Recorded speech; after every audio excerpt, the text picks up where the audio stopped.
Raid on Tartarus Island. The air was thick with electricity, the sky torn apart by streaks of lightning, like the scream of an angry god. The helicopter shuddered under the storm's fury, my hands frozen on the safety harness as the desperate pilot fought to keep us airborne. The mission was clear: infiltrate Tartarus Island at dawn and capture Joseph Kane, the serial killer who had turned the island into his sanctuary. But as we neared, the island's shadowed silhouette emerging between the raging waves, a sick feeling twisted in my gut, one I had never felt before. Something was wrong. I exchanged a glance with Sergeant Rodriguez, our team leader. He was calm as always, but his eyes betrayed an unease I had never seen in him before. Before I could process it, lightning struck the helicopter. The world exploded. Screams, tearing metal, blinding light, free fall. Then nothing.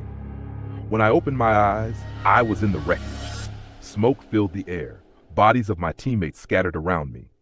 Jackson, the pilot, was still strapped to his seat, but his head was twisted at an impossible angle, his lifeless eyes staring at me in silent accusation.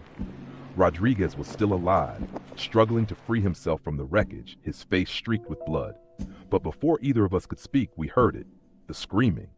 It wasn't human. It was a sound ripped apart, filled with rage, echoing from the depths of the dark jungle. Then we saw them, creatures descending from the sky, their tattered wings beating soundlessly, their eyes swirling voids of merciless hunger. Rodriguez raised his rifle, but before he could fire, one of them struck. Blood, everywhere.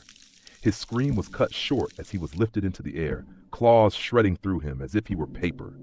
I tried to fire, but my hands trembled. The bullets bounced off their bodies as if they were forged from the very stone of hell.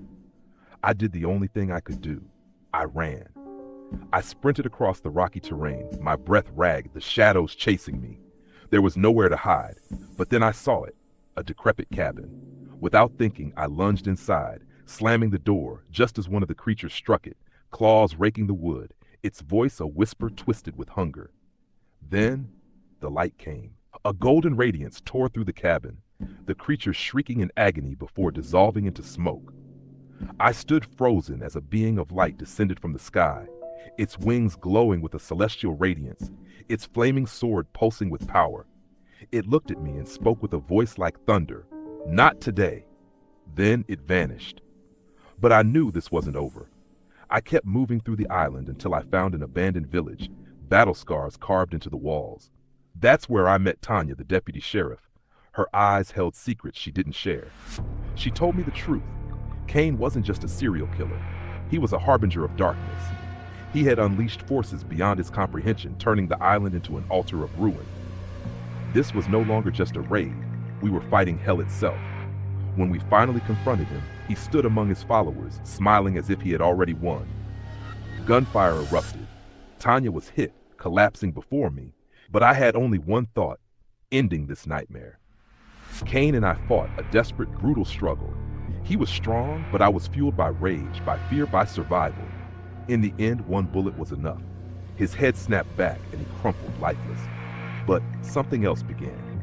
The storm didn't break. The sky turned a deep crimson, terrifying. There were hundreds, no thousands of creatures in the sky, all their soulless eyes locked onto me. I had no ammo left, no hope. Then I heard it. Horns, echoing across the sky, shaking the world itself.